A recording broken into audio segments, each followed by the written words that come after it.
As the world mourns the death of Pope Francis, the Catholic Church faces a critical moment in choosing its next spiritual leader. The death of Bishop of Rome, head of the Catholic Church and the sovereign Vatican city-state, Pope Francis, filtered into the news space in the early hours of 21st of April 2025, which happened to be Easter Monday, announced by Cardinal Kevin Farrell on the Vatican's TV channel.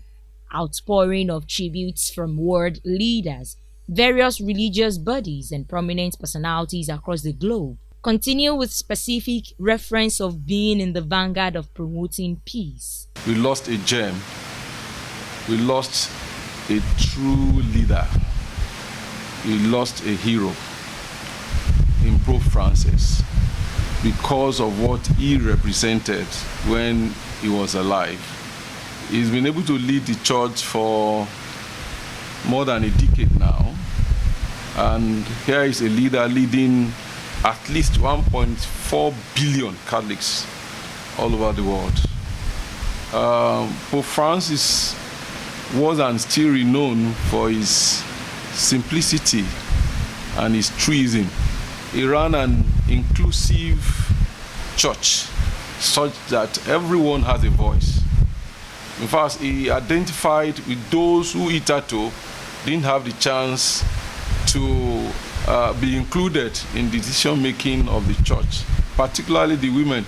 Speaking with some Catholic Reverend Fathers, it is a solemn time for Christians and the Catholic family worldwide as they continue to mourn their departed spiritual leader. For us, he is the head of the church, the physical head of the church that God has entrusted the church to presently. Now that he had departed, we are in the season and the time of mourning and prayer. But it also unites not just all Catholics in the world, over 1 billion Catholics, but all Christians in the world. The church is never short of leadership, very organized institution. So the next pope is not the issue. What happens next is the period we call sede vacante, where we don't have a pope.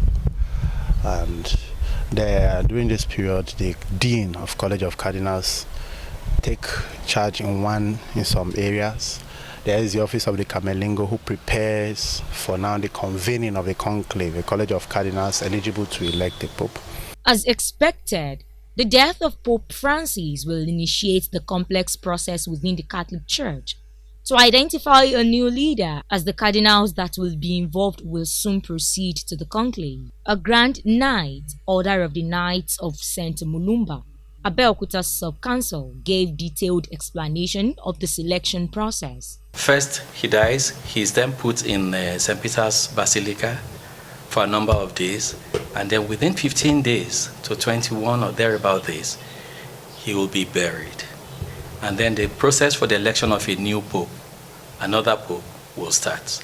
But only the cardinals in the church are eligible to vote for the election of the next pope. And not all the cardinals, only the cardinals who are below the age of 80 years can vote. So they go into a conclave and take a decision among themselves of who becomes the next pope. They close the door, and until, if it takes them till eternity to get a new pope, that's what it is. But as soon as they get a new pope, the message goes out. You will see a sign outside that tells you, yes, we have gotten a new pope. If it is black smoke that goes out, the process is still ongoing. But if it is white smoke, then it means they have gotten a new pope, and an announcement will then be made. According to them, approximately 138 eligible cardinals worldwide, all under the age of 80, are expected to elect a new pope to succeed Pope Francis. Reports indicate that Pope Francis appointed 2/3 of these cardinal electors over the past decade, reflecting his vision of a more inclusive church. Among the 138 voters, cardinals from 18 African countries are set to participate in selecting the next pope.